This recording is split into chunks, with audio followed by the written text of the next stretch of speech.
This session is being recorded, and this is Sarasi Rahman, and I am sure that you must have understood the previous lecture which we discussed on syntax, and this is the part 2 of lecture number 2. Direct object versus indirect objects. आखिरी class में आखिरी सवाल ये था, can we use two objects in a sentence? क्या एक sentence में दो ऑब्जेक्ट्स आ सकते हैं, और अगर आ सकते हैं तो उन दो ऑब्जेक्ट्स को क्या कहते हैं और क्या मैकेनिज्म होता है? बिल्कुल आ सकते हैं, और उनका बाकायदा नाम है direct object and indirect object. Something versus somebody. Yeah, direct object refers to something, indirect object refers to somebody. Keep this in your mind, please. Something to somebody, somebody something. When something comes first, you have to use a preposition to. Then you will use somebody. Something to somebody. Somebody something.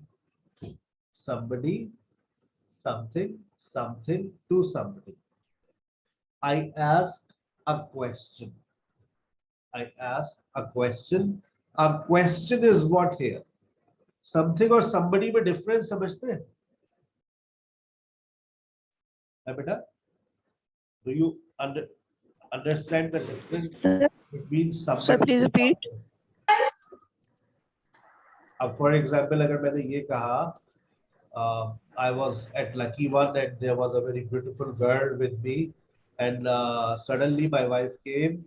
What will she say? I saw somebody with you, or I saw something with you? Somebody. If you saw somebody with you, तो आप पूछती ना आखिर कौन है? So I actually did not want to disturb you. Thank you very much. You did not disturb me, but you should have asked that who was that somebody. Somebody की बात. अब इसी तरह से हम घर में दाखिल हुए, हाथ में कुछ था, सिगरेट का डब्बा, तो अब्बा ने देख लिया. Something. तो अब्बा ने पूछा, do you have somebody in your hand or do you have something in your hand? Something. Do you have something? आप चिड़ियाघर गए, you go to the zoo, और एक पिंजरे में आपने देखा, वो तो अब आप क्या कहेंगे? Somebody is there or something is there? Something. पिंजरा खाली लग रहा है आपको, लेकिन आपने कहा यार नहीं, something is there. आपने बड़ा देखा तो बाद में पता है मगरमच्छ बैठा है, crocodile was there. Something is there. फिर आगे एक और जगह गए, आपने कहा oh somebody is there. वहाँ देखा जू कीपर था, वो शेर को खाना डाल रहा था, आपने कहा somebody is there. तो somebody refers to a person. Something refers to a thing. ठीक है बेटा. अब जब something को पहले इस्तेमाल करोगे तो to लगाओगे, somebody पहले आएगा तो कुछ भी जाएगा, और जुमले की मीनिंग इसमें कोई फर्क नहीं आएगा. अब जैसे लिखा हुआ है I asked a question. I asked a question अगर मैंने लिखा तो मुझे बताइए तमाम स्टूडेंट्स गौर से सोच समझकर कि I asked a question, इसमें क्वेश्चन क्या है? इसमें क्वेश्चन क्या है? I asked a question. Question is something. I asked Ali. Ali क्या है? Somebody. अच्छा, अब मैं ये चाह रहा हूँ कि मैं इसको कंबाइन कर दूं. मैं इसको कंबाइन करूंगा, इसको दोनों को जोड़ूंगा, तो कैसे जोड़ूंगा? I asked, पहले अगर मैं क्या ले आऊं, I asked Ali a question. अगर क्वेश्चन पहले आ गया, I asked a question to Ali. No difference in the meaning of a sentence, whether you use a question first or a lead. No difference. I teach somebody. Somebody जगह मैंने क्या लगा दिया? Somebody जगह मैंने क्या लगा दिया? I teach somebody. somebody, somebody की जगह कौन आ गया? सारा। अब अगर मैंने ये कहा I teach सारा, अब सारा को भी मैं कुछ पढ़ाता हूँ, तो वो कुछ क्या है? इंग्लिश। something, English. अच्छा देखिए, I teach English, this is also correct. I teach English. I teach English.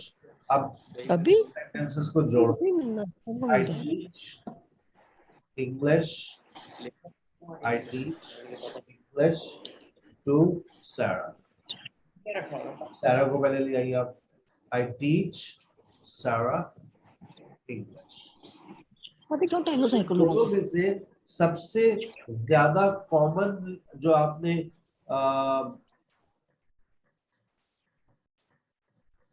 सबसे ज्यादा कॉमन सेंटेंस आपकी जिंदगी में कौन सा रहा है? बताइए, मैं जानना चाह रहा हूँ कि आपकी जिंदगी में सबसे कॉमन चीज क्या रही?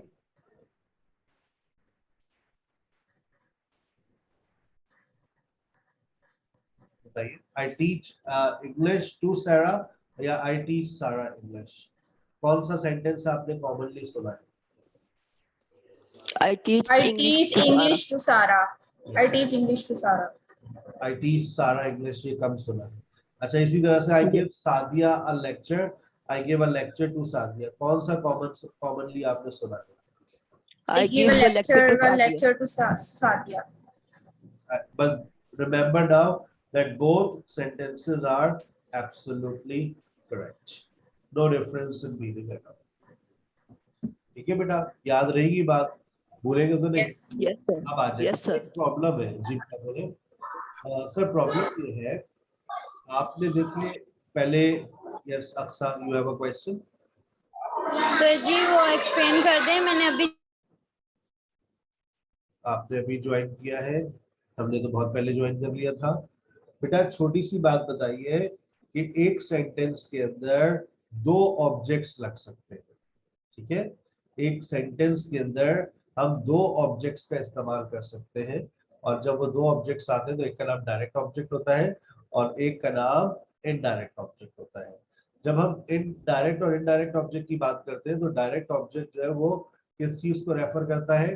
डायरेक्ट ऑब्जेक्ट रेफर करता है समथिंग को, और इनडायरेक्ट ऑब्जेक्ट रेफर करता है समबडी को। और ये दोनों आगे पीछे हो सकते हैं, समथिंग पहले आएगा तो टू लगेगा, अगर somebody पहले आएगा तो टू लगाने की जरूरत नहीं। जैसे मैंने कुछ एग्जांपल्स यहाँ पे लिखे। अब इसके अंदर भी अभी बहुत गहराई मौजूद है, ठीक है ना? वो गहराई में भी आपके अंदर भी पैदा कर दूंगा, आप टेंशन नहीं लें। लेकिन अब एक प्रॉब्लम हो रही है, आपको पूछे क्या?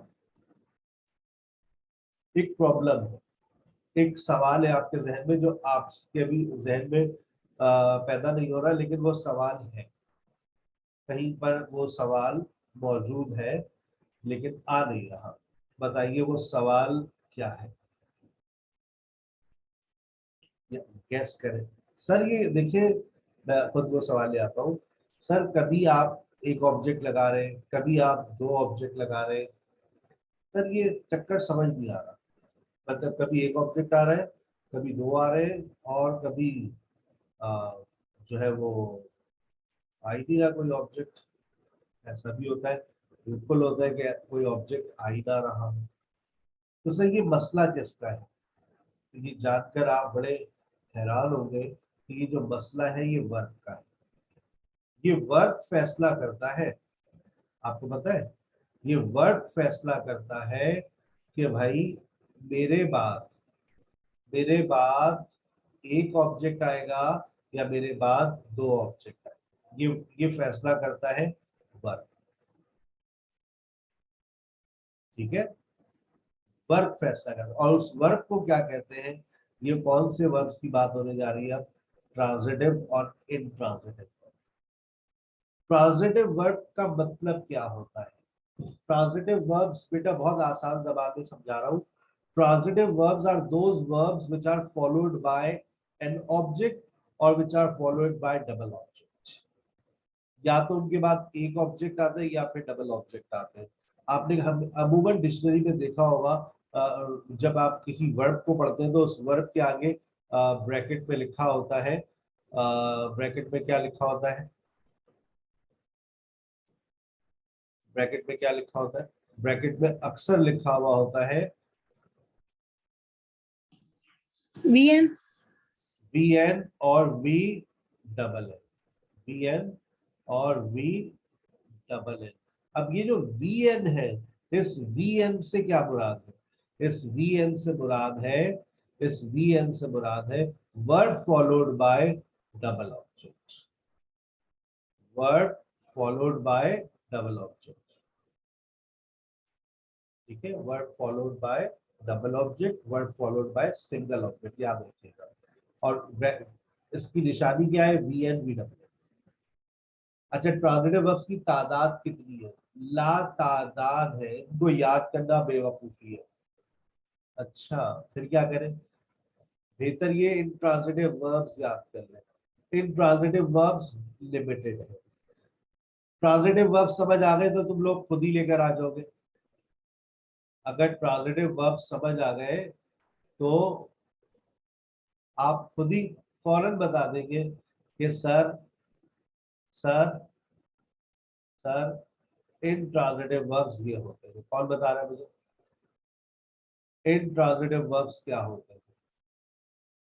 इंट्रांजिटिव वर्ब्स वो वर्ब्स होते हैं, इंट्रांजिटिव वर्ब्स वो वर्ब्स होते हैं, कौन से वर्ब्स? जिनके अंदर दो ऑब्जेक्ट आते हैं, जिनमें ऑब्जेक्ट ना है।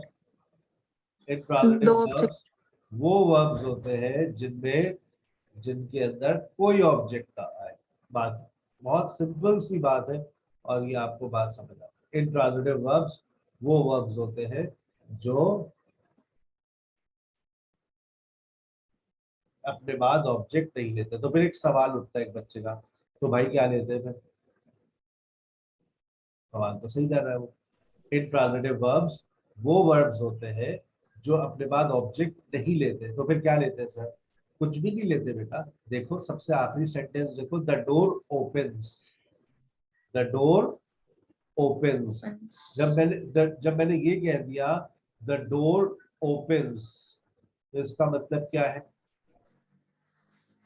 द डोर ओपन्स, इसका मतलब ये है, इसका मतलब ये है द डोर ओपन्स मींस दरवाजा खुलता है and it has no object at all, it has no object at all. Clear हो गई बात? ठीक है ना?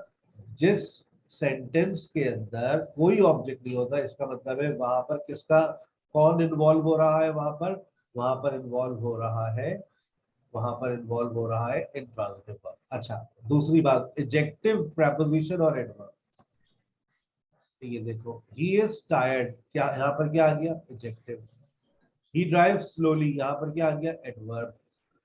ये देखो, I go to school every day, यहाँ पर क्या आ गया? टू। ये क्या आ गया? प्रीपोजिशन। Preposition, adjective, adverb. क्या कुछ भी नहीं आता? अगर कुछ आएगा तो एडजेक्टिव, प्रीपोजिशन, एडवर्ब। और आखिरी इस सेशन की, इस सेकंड लेक्चर का ये आखिरी बात, मेरा जनरल नॉलेज का सवाल है आपसे। बताइए, पैसिव वाइज में सबसे पहला काम हम लोग स्कूल में क्या करते हैं? याद करें, पैसिव वाइज में सबसे पहला काम हम लोग क्या करते थे? सर ऑब्जेक्ट को सब्जेक्ट में चेंज हाँ, करते हैं। दिल जीत गया आपने। ऑब्जेक्ट को सब्जेक्ट, सब्जेक्ट में चेंज करते हैं। ऑब्जेक्ट को सब्जेक्ट बनाते थे। अब अगर मैं ये कह रहा हूं ऑब्जेक्ट को सब्जेक्ट बनाते थे, तो इसका मतलब ये है, अगर आप ये कह रही है ऑब्जेक्ट को सब्जेक्ट बनाते थे, तो बताइए जब आपके पास इंट्रांजिटिव वर्ब होगा, जब आपके पास इंट्रांजिटिव वर्ब होगा तो आप ऐसा कर सकेंगे? No sir. जी कभी भी नहीं। तो बताइए, तो बताइए बताइए बताइए,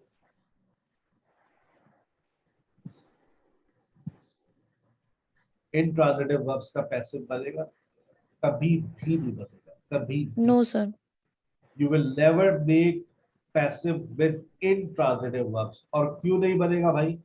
इसलिए नहीं बनेगा because there is no object, और पैसिव के अंदर ऑब्जेक्ट ही नहीं है भाई, तो फिर पैसिव कहाँ का बनेगा? ऑब्जेक्ट Yes, तो sir. सब्जेक्ट बनाएंगे, सब्जेक्ट है ही नहीं, तो बस फिर जबरदस्ती आप कोई पाकिस्तानी स्टूडेंट बना दे तो I always salute Pakistani students that they can do anything special. So sir देख लें, हम ट्राई कर लेते हैं। तो बेटा आप बेहतर ये कि आप सही अंग्रेजी बोलने की ट्राई कर लें, that will be fruitful for, ठीक है ना। अच्छा जी, चल यहाँ तक बात सबको समझ आ गई है। अब हम आगे चल रहे हैं, ये हमारा यहाँ पर लेक्चर नंबर 2 एट अपने इख्तिताम पर पहुंच गया है। अब हम लेक्चर नंबर 3 पे जा रहे हैं, ठीक है बेटा। तो मैं इसकी रिकॉर्डिंग यहाँ पर स्टॉप करते हैं, ये पार्ट